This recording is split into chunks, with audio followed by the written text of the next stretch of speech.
Now we shall begin. You should answer the questions as you listen because you will not hear the recording a second time. Listen carefully and answer questions 1 to 6. Hello, Joan. I'm glad you could come. Hello, Peter. What's up? Is something the matter? No, everything's fine. It sounded urgent on the phone. Did it? It's just that I've had this idea and I wanted to see how soon we could get it off the ground. Well, don't keep me in suspense. You know they're planning to close down the local clinic. It was in the newspaper yesterday, but most people have actually known for some time. Well, I thought we should do something about it.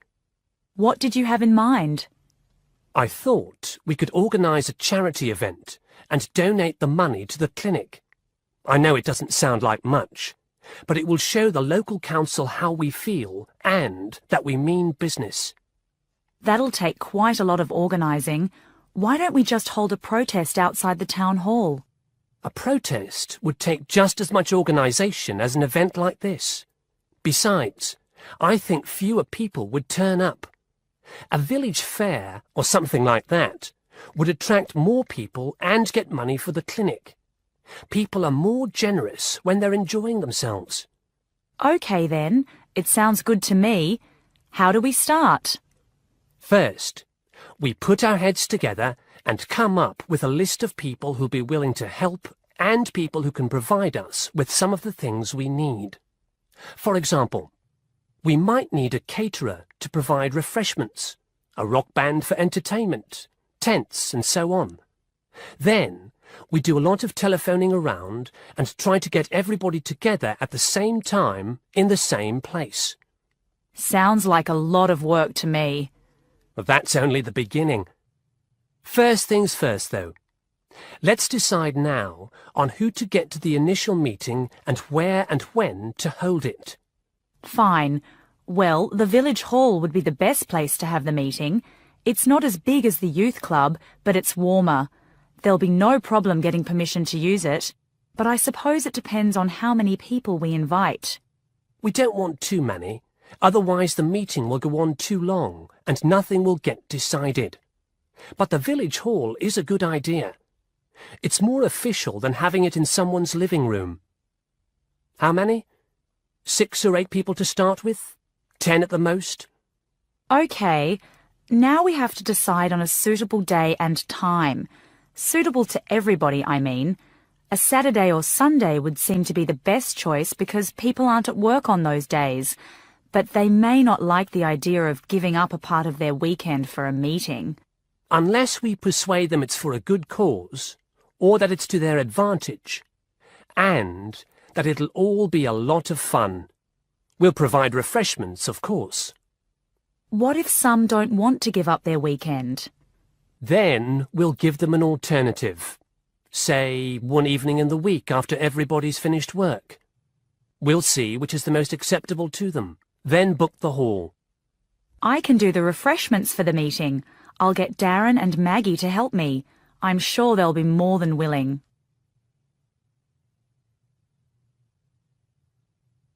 Now listen and answer questions 7 to 10. So, what's next on the agenda? A list of who we want at the meeting. Yes, of course. Obviously, we want someone from the clinic. I think Dr. Perkins would be best. He can tell us exactly what the financial situation is there. You know, how much money it takes to keep the place running, and how important it is for the community to have the clinic. The vicar, too. He can rally lots of support. And Mr. Sims, our Member of Parliament. He is very busy, but I think I can persuade him to come, or get his wife to persuade him to come. I see her quite a lot socially. That's great. 2 other people I have in mind are Freddie Smith. The journalist? Yes. Well, he's the editor of the local paper now, and might be useful. He might let us advertise for free, and he'll know how to go about getting leaflets and posters printed. That's another thing. We'll need volunteers to put leaflets through people's doors and stick up posters all over the place. We can decide that at the meeting. What about the other person? What other person? You said you had two people in mind, Freddie Smith and... Oh, yes, Mr. Gates. Mr. Gates. Do I know him? You must do. He owns Greatfields Farm. We need a large area to hold the fete. Right. So how many have we got then? 7 or 8? There's Dr. Perkins, Mr. Sims, that journalist. Freddie Smith, you mean? Yes, him. And the vicar and Mr. Gates, the farmer. That's only 5. There's you and me. That's 7. That will do for now. Let's start making phone calls.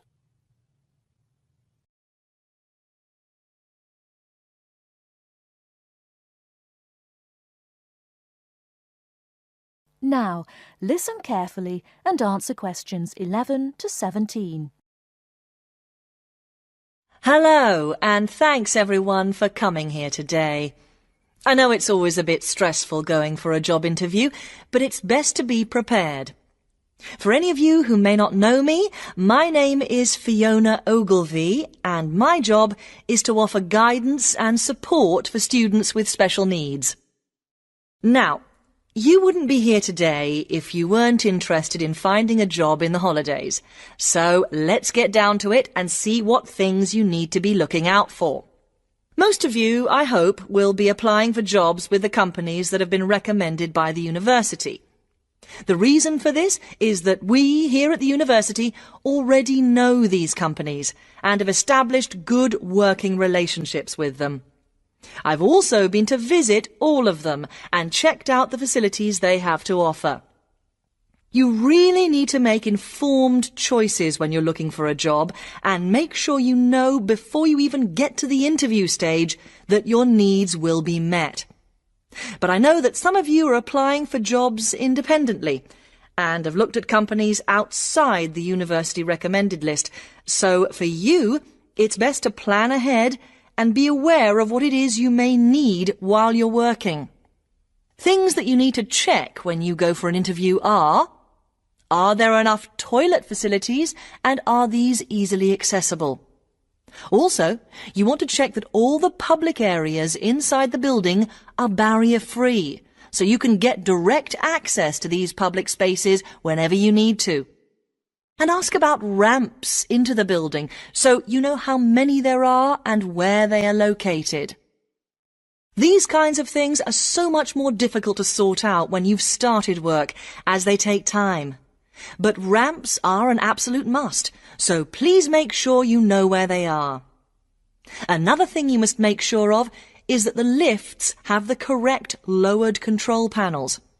Ask if all the lifts have this facility or if it's only certain ones. Now, something I think that is often overlooked is working hours. What you want to make sure of is that you get flexi time.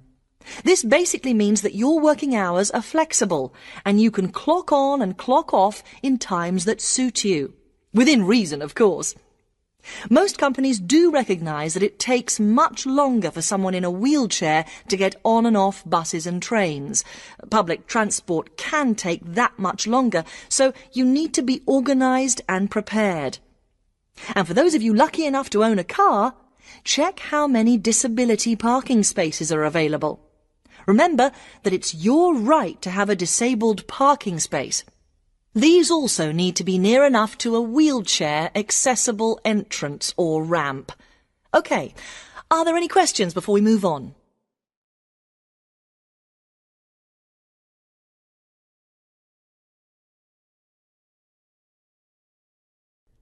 Now listen and answer questions 18 to 20. Right, let's move on then. Now I want to talk you through the series of visits to companies which we've got planned for next week. On Monday morning, we will be visiting the Lowland Hotel. They have various summer jobs available, working as a receptionist or conference organiser in their busy conference centre, organising and setting up conferences. You need to be prepared for working in an office environment and spending quite a bit of time talking on the telephone. The bus leaves for the hotel at 9 a.m, so make sure you leave yourself plenty of time to get there. When you arrive at the hotel, please gather in the reception area and wait for someone to take you to your first session, which will be a talk. The talk at the hotel will begin at 10 a.m. and then there will be a short tour of the hotel. There will be a light lunch provided, which is usually salads and sandwiches. The next place we'll be visiting will be on Tuesday afternoon. We'll be going to visit a little local company that makes handmade paper and cards. For those of you studying art, this may be just what you're looking for. We'll be taken on a tour of the company which lasts 3 hours. The tour will start at 3:30 p.m. and after that you'll have a chance to meet some of the staff. Tea and coffee will also be provided. We have no trips planned for Wednesday, but on Thursday morning we'll be going to Tobago Travel Agency. This is a very popular choice amongst our students because you can get student discounts on holidays. We've booked a coach for this and it'll leave from outside the refectory at 8 a.m. You'll need to bring a packed lunch for this, so please don't forget. There is a little canteen where you can buy hot and cold food, but this is closed on Thursdays. Friday, we'll be having representatives from all the companies visiting us, so you will have a chance to ask any questions, and of course, put your name down on the list if you're interested in working for them over the summer. This event will take place in the main hall next to the library, and it'll run from 10:30 until 4. I really hope you make the most of this excellent opportunity to not only earn yourself some extra money, but also to gain experience of what it's like to work. And if you'd like to find out more, then please ask some of the students who worked last year. They're all wearing green badges and will be happy to speak to you afterwards.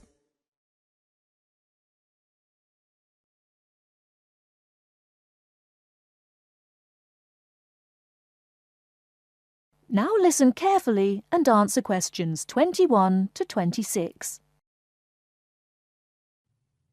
We begin our examination of America in the 1960s with the usual caution. There is no sense in trying to understand any decade without looking at what came before. Those of you who still have outstanding coursework on the 1950s would do well to complete it now, if for no other reason than it will help make sense of the next series of lectures.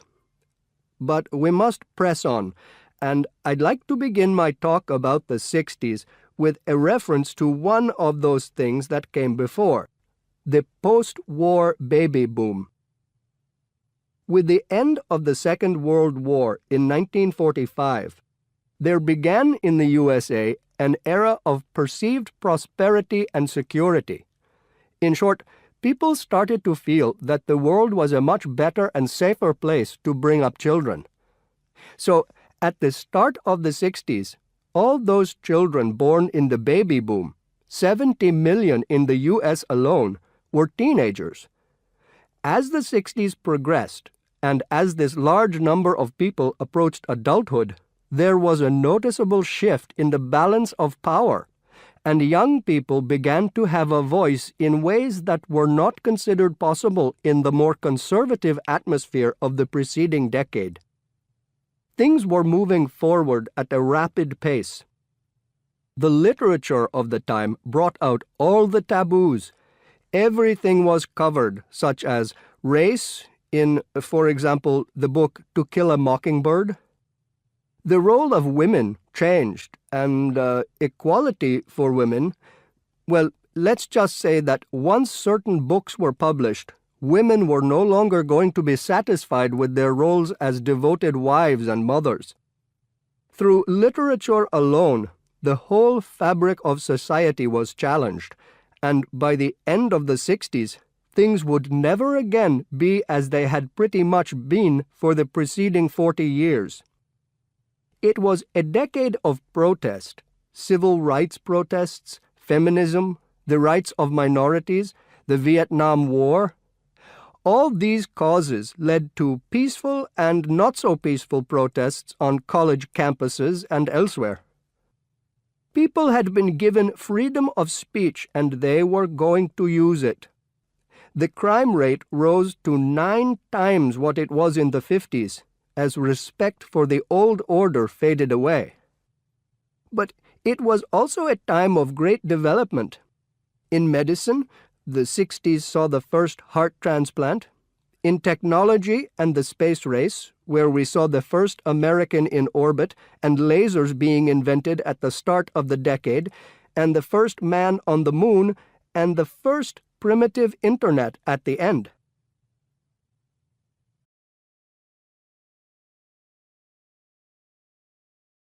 Now listen and answer questions 27 to 30. None of this, good or bad, might have happened if things in 1962 had gone slightly differently. On October 16th, President John F. Kennedy met with his closest advisors at the White House. They had obtained photographic evidence showing that Cuba was building or installing nuclear weapons. It was widely believed that Cuba was preparing to fire these weapons at cities in the USA. Kennedy was faced with 3 choices: to try to resolve the crisis diplomatically by negotiating with Cuba and the Soviet Union, to take action to block the delivery of more weapons into Cuba, or to attack Cuba, destroying their weapons. Believing that the first option would end in failure and that the third option would lead to war, it was the second option that Kennedy chose. In doing so, he succeeded in preventing the buildup of more missiles. The Soviet Union then withdrew the weapons from Cuba. Most historians agree that if Kennedy had acted differently, the episode would have led to a full-scale nuclear war between the United States and the Soviet Union. Millions would have died, and the world would have been changed beyond recognition.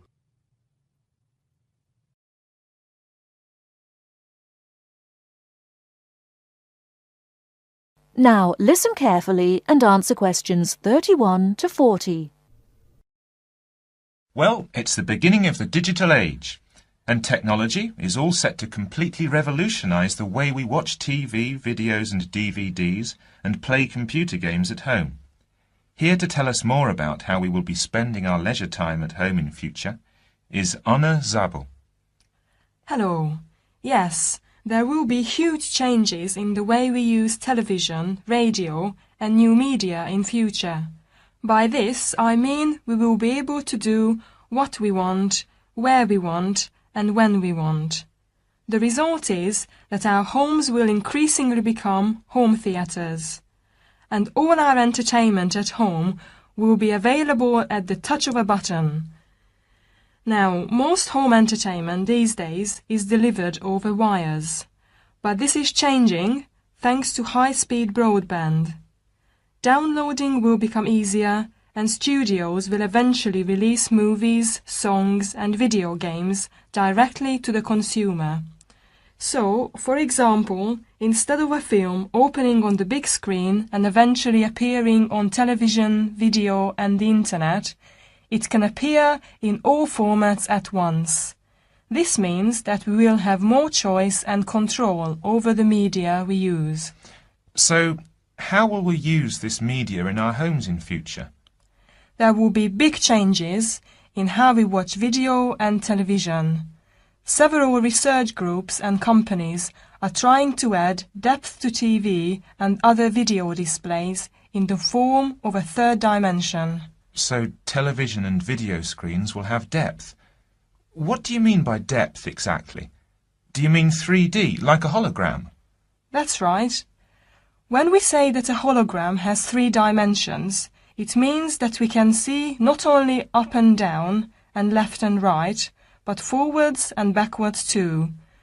When we talk about dimensions, we call forwards and backwards depth. So when we say that a hologram has 3 dimensions, it means we can see up and down and left and right, just like a picture or photo. But we can also look into the hologram because the image it contains has depth. So instead of watching films on a flat screen, we will be watching them in 3D. Absolutely. Well, as we live in a 3D world, we shouldn't really be watching television and films in 2D, and the technology to make this happen is already there. 3D screens are being developed which can be placed throughout the house, even in busy areas of our homes like doorways and halls. Now, these screens appear to float in air. So in the future, 3D holographic images will be sent into our homes, and we will be able to experience the action as if it is taking place right in front of our eyes. So the action won't just look real, it will be real. Incredible! How does this technology work? Well, to get true 3D, each of your eyes has to see a slightly different image. 3D screens interweave multiple images in vertical stripes using special coatings and filters built into the screen. This means that each eye sees a different set of stripes. These screens are called lenticular screens. Now, these screens are easy to produce, and some laptop PCs and cell phones already have them. However, lenticular screens do have one disadvantage. The strain on the eyes and brain of putting together a 3D image from two flat ones can result in headaches and dizziness. But a few companies have developed a hologram 3D display which does not cause these problems. Instead of building images, then leaving them to the brain to put together, holograms create a whole image that reaches the eye exactly the way light from a real object does. You can even walk part of the way around a holographic image to see side and back views, just as you would do if the object was right in front of you. Twin holograms will let a couple watch two different programs on the same screen, even if they sit next to each other on the living room sofa. So no more arguing about which program to watch. That's right. Patio screens are being developed too. Patio screens? What are they exactly? Well, a patio screen is a big inflatable screen, which means you can take it outside your home and watch a film in your garden. Some patio screens are even equipped with DVD players, and some new ones may even have a wireless connection. Amazing developments there. Well, join us after the break when we will be talking. That is the